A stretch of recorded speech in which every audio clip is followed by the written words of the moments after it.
அனைவருக்கும் வணக்கம். இன்றைக்கி நம்மளோட பண்ணையில் உள்ள ஆடுகளுக்கெல்லாம் பூச்சி மருந்து குடற்புழு நீக்க மருந்து கொடுக்கலான்னு இருக்கோம். ஏன்னா கொடுத்துக்கிட்ட 3 மாதத்துக்கு மேலே எனக்கு 4 மாதம் முடிஞ்சிருச்சு. ஏன்லாம் கொடுக்கணும் பார்த்தோன்னா ஆடுலாம் சரியாக ஓங்கலை. என்ன காரணம் பார்த்தோன்னா ஆடு ஓங்காத்து மெயின் காரணம் பார்த்தோன்னா ஆடுலாம் இப்போ மேய்ச்சலுக்கு போகுது. இப்போ எங்கே இருந்தாலும் பார்த்தோன்னா அந்த சோளக்காடு சொல்லுவாங்க, முத்து சோளம், அந்த சோளக்காடு அழிஞ்சிருச்சு. அந்த சோளக்காடு அழிஞ்சோன்னா அந்த சோளத்தட்டை, அதில் இருக்கக்கூடிய புல், அதில் தப்பி தவறி ஒதுங்கின முத்து சோளங்கள், அந்த சோளங்கள்லாம் சாப்பிட்டு ஆடு நல்லா சிறப்பாக வளருங்கிறதுல நம்ம அந்த சீசனில் இந்த இப்போ அறுவடை காலங்களில் அதில் அங்கே ஓட்டிகிட்டு போகிறோம். கிட்ட ஒரு மாதத்துக்கு மேலே அங்கே தான் போயிட்டுருக்குது. அதில் வந்து பார்த்தீங்கன்னா ஆடு என்ன தான் தீண்டிதுன்னா சரியாக உடல் எடை கூடலை. அது காரணம் என்ன சொல்லி தெரிஞ்ச நண்பர்கிட்ட கேட்டேன். முத்துச்சோளம் நிற்கும் போது முத்துச்சோள காட்டில் மேயும் போது இது மாதிரி பிரச்சனை வருங்க அப்படின்னாங்க. சரி, இதுக்கு குடப்புழு மருந்துக்கு என்ன கொடுக்கலான்னு பார்த்தா ஒவ்வொருத்தரும் ஒவ்வொரு மாதிரி சொன்னாங்க. நமக்கு தெரிஞ்ச ஒருத்தர் மெடிக்கல் வச்சுட்டு அவர்கிட்ட கேட்டாங்க, எந்த காட்டில் மேய்னு சொன்னேன்.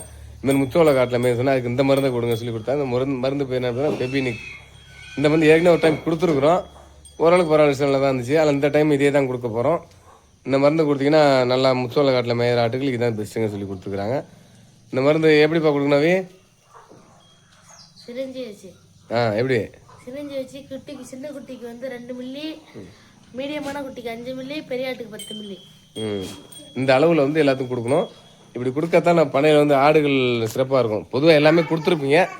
இப்போ உங்கள் அனுபவத்தில் இப்போ இந்த ஃபெபினிக் கொடுத்தது நல்லா ரிசல்ட் வருதா, நல்லா சொல்லி கமெண்டில் தெரிவிங்க. நாமளும் தெரியும், கண்டிப்பாக கமெண்ட் பாக்ஸில் தெரிவிங்க, நம்மளும் பார்க்குறோம். ஆட்டுக்கு மருந்து கொடுக்குறதுலாம் பிரச்சனை இல்லைங்க. மருந்து கொடுக்கும்போது பார்த்தோன்னா ஆட்டோட வாயை பிடிச்சி அந்த நாக்கு சைடு ஓரமாக சிரிஞ்சு வச்சு பையாக உள்ளுக்கு தள்ளி விடணுங்க. கொஞ்சம் வேகமாக தள்ளி விட்டாட புறையேறி ஆடுகளுக்கு எதாவது பாதிப்பு வரதுக்கு வாய்ப்பு இருக்குது.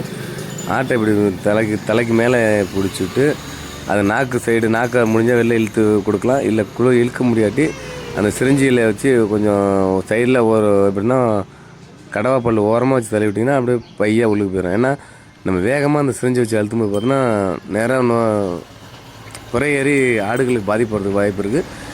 குடற்புழுக்கு மருந்து கொடுக்குற பிரச்சனை இல்லைங்க. அது எப்படி கொடுக்கணும், இந்த மாடலில் கொடுத்தீங்கன்னா ஆடுகளுக்கு எந்த பிரச்சனையும் வராது. நன்றி, வணக்கம். அடுத்த வீடியோ சந்திக்கலாம். இதே போல் தான் கண்டிப்பாக கொடுக்கணும்.